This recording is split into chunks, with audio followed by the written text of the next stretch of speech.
এখন রেডি করব পদ্মের গামলা।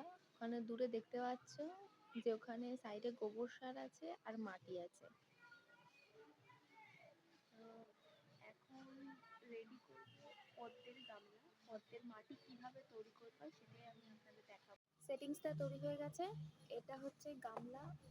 এগুলো 100 টাকার যে গামলাগুলো হয় সেগুলো, তার থেকে একটু ছোট সাইজ নিয়েছি। আর এখানে শুকনো মাটি আছে, গোবর সার আছে। আমি ভেজা মাটি নিয়ে আসছি, যেটা আমি 3-4 দিন হলো আমি কাদা করে রেখেছিলাম, ওটাই আমার আছে, কাজে লাগবে।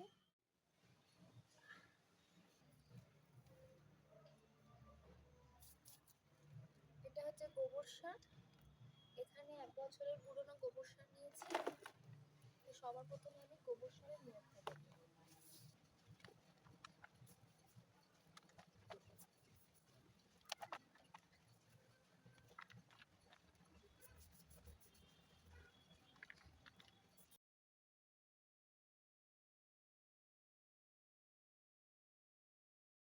গোবর সার দিয়েছি আর কিছু শুকনো এঁটেল মাটি দিয়েছি। সবসময় এঁটেল মাটি ব্যবহার করতে হয়, কারণ পদ্ম ফুলের জন্য এঁটেল মাটি সবথেকে উপযুক্ত। এর থেকে যদি আপনারা ভালো পারেন, যদি কোনো পুকুরের পাক মাটি, জলা মাটি যদি পান, তাহলে সেটা একদমই ভালো। সেটাকে আর রেডিমেড করতে হয় না, তৈরি করতে হয় না, 15 দিনের জন্য রেখে দিতে হয়।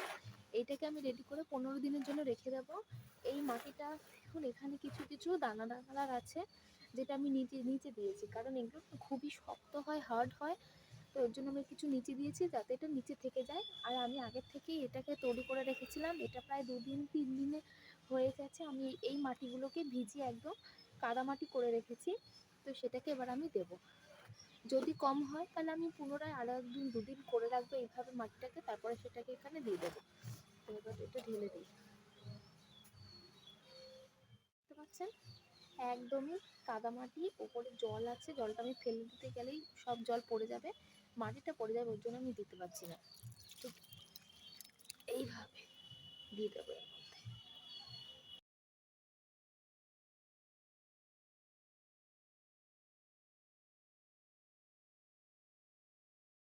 এর উপরে আমি জল দিয়ে দেবো, জল দিয়ে এতটা লেভেল করে দেবো, ব্যাস আমার রেডি হয়ে যাবে আমার পদ্মের। আমি এখন জল ঢেলে দেবো।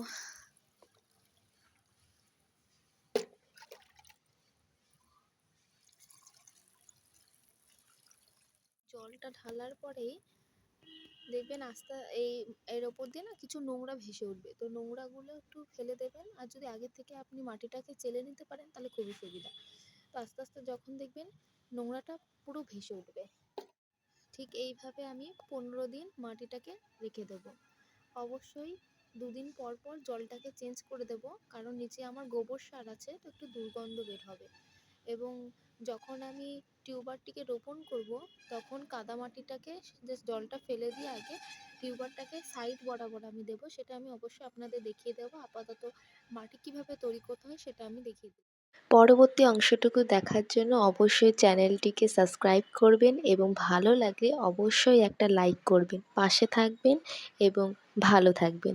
ধন্যবাদ সকলকে।